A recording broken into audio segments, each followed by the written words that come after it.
परसों आए पुणे से, मुझे एक बात बता के गए। मैंने कहा क्या है? बोले महाराज जी हमने 30 पर्ची बनाई है।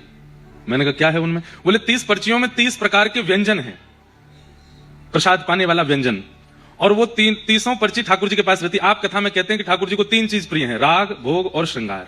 तो महाराज गला है नहीं तो राग तो हम कर नहीं पाते, क्योंकि कॉर्पोरेट जॉब करते हैं, इसलिए श्रृंगार भी बहुत विशेष नहीं कर पाते। तो मैंने कहा क्या करते? बोले सुबह सुबह उठ के दोनों पति पत्नी ठाकुर जी के पास जाते हैं और उनके सामने एक बाउल में हमने 30 पर्ची बना के रखते हैं।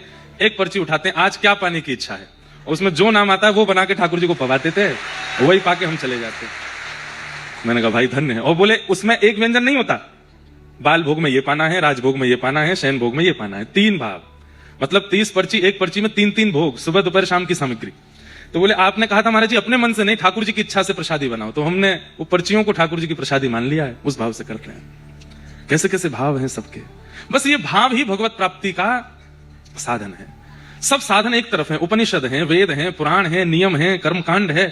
परंतु भैया कलयुग में अब जैसे जैसे हम आगे बढ़ रहे हैं, हमें कठिनाई नहीं, हमें सरल भाव अपनाना पड़ेगा भगवत प्राप्ति के लिए।